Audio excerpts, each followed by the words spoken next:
Baik, masih dalam perhatian penuh karena memang kita juga membuka tahun dengan keprihatinan ada bencana yang masih terjadi.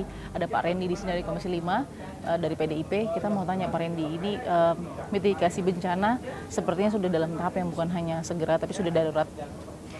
Dari konsolidasi, dari pertemuan, dari forum semua fokus group discussion yang mungkin dilakukan oleh Komisi 5, apa sih sebenarnya yang menjadi prioritas saat ini?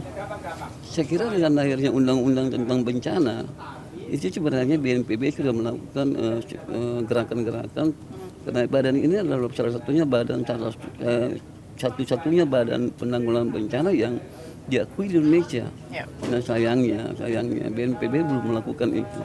Ada 3 masalah tugas pokok BNPB itu adalah yang pertama mitigasi yang disebut sebelum bencana, kedua pada saat bencana, dan ketiga pasca bencana. Nah, ketiga unsur ini yang menjadi tugas pokoknya ini tidak dilakukan secara bagus. Yang pertama mitigasi.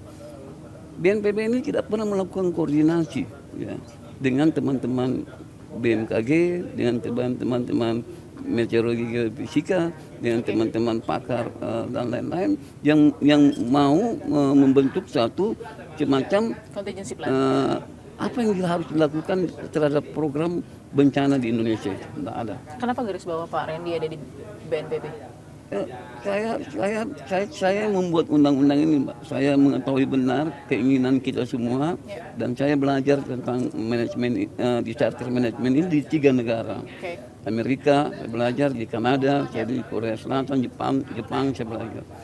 Nah, kalau kita mengacu di dunia ini yang namanya sistem manajemen disaster ini hanya 3. Yang pertama adalah Disaster Management Council, yang kedua adalah Disaster Management Office, yang ketiga adalah Disaster Management Center.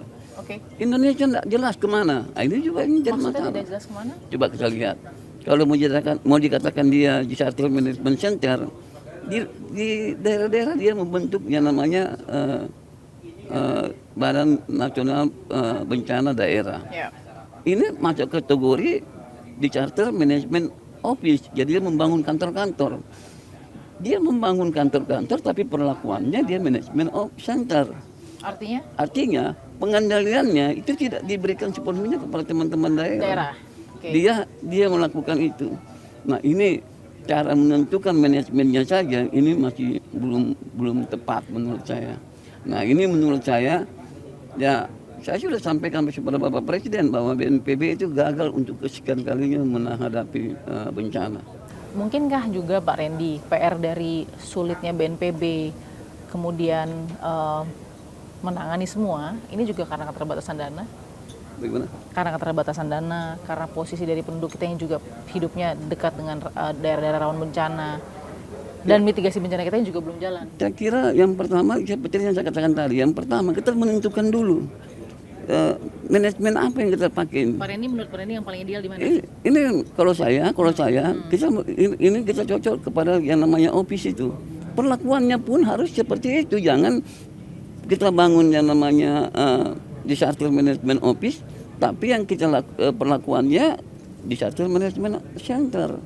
Kalau menurut saya, apapun bencana sekarang di Indonesia itu sudah harus ditangani oleh Badan Nasional Penanggulangan Bencana ini.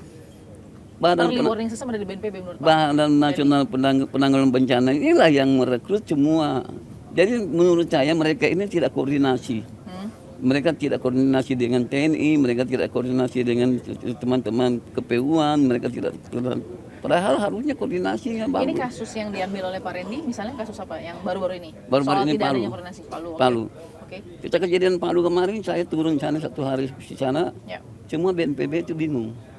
Bahkan mereka sendiri maju tidak, artinya seperti maju kena, mundur pun kena, artinya ragu-ragu mengambil tindakan. Padahal ini koridor mereka, ini tugas mereka ini.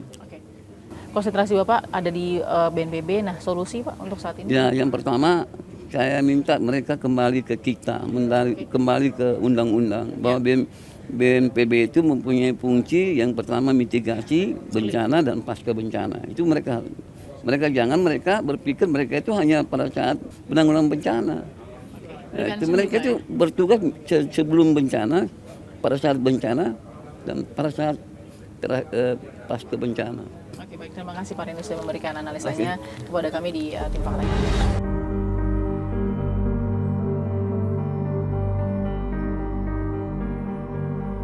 Negeri rawan bencana yang minim biaya mitigasi. Indonesia punya 3 lempeng aktif dan cincin api Pasifik.